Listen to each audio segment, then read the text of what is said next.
ពិតជាចិត្តសឿងមែនក្រុមសកម្មប្រយុទ្ធរបស់បកពួកអ៊ីរ៉ង់ដែលមានមូលដ្ឋាននៅប្រទេសអ៊ីរ៉ាក់បានចេញមុខសារភាពនិងទទួលខុសត្រូវហើយប្រកាសក្តែងក្តែងដោយមិនខ្លាចអាមេរិកថាខ្លួននេះហើយជាអ្នកបាញ់ទម្លាក់យន្តហោះចាក់សាំង KC-135 របស់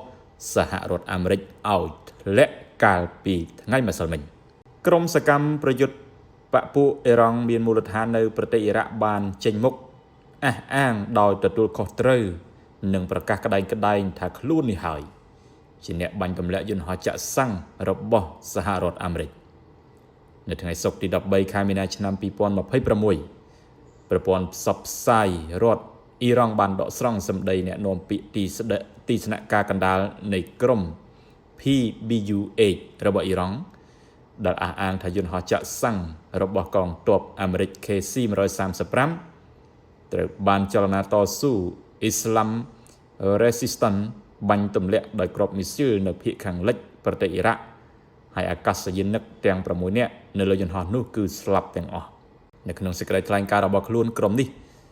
បានបញ្ជាក់ថាខ្លួនបានបាញ់ទម្លាក់យន្តហោះនេះដើម្បីការពារអធិបតេយ្យភាពនិងលំហអាកាសនៃប្រទេសរបស់ខ្លួនទោះបីជាយ៉ាងណាក៏ដោយជុំវិញទៅនឹងរឿងនេះមិនទាន់មានការឆ្លើយតបនិងប្រតិកម្មអ្វីពីសំណាក់ប្រធានាធិបតីអាមេរិកលោក Donald Trump នៅឡើយទេគូបញ្ជាក់នឹងរំលឹកផងដែរថាយន្តហោះចាក់សាំងរបស់អាមេរិកធ្លាក់នៅអ៊ីរ៉ាក់បើតាមបញ្ជាការដ្ឋានកណ្ដាលអាមេរិក CENTCOM បានបញ្ជាក់ថាយន្តហោះចាក់សាំងលើអាកាសមួយគ្រឿងបានធ្លាក់នៅអ៊ីរ៉ាក់ហើយឥឡូវនេះកងកម្លាំងអាមេរិកកំពុងចាប់ផ្ដើមនៅក្នុងការជួយសង្គ្រោះហេតុការធ្លាក់យន្តហោះចាក់សាំង KC-135 Stratotanker បានកើតមានឡើងកាលពីថ្ងៃប្រហ័សទី12ខែមីនាឆ្នាំ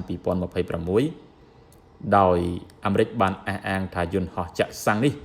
បានជួបអពតវហេតុជាមួយនឹងយន្តហោះមួយគ្រឿងទៀតនៅក្នុងកំឡុងពេលធ្វើប្រតិបត្តិការយន្តហោះ KC-135 បានធ្លាក់នៅភាគខាងលិចប្រទេសអ៊ីរ៉ាក់ចំណែកយន្តហោះមួយគ្រឿងទៀតមិនមានបញ្ហាអ្វីនោះឡើយដោយអាចចុះចតនៅអាកាសយានដ្ឋាន Ben Gurion ក្នុងប្រទេសអ៊ីស្រាអែលដោយសុវត្ថិភាព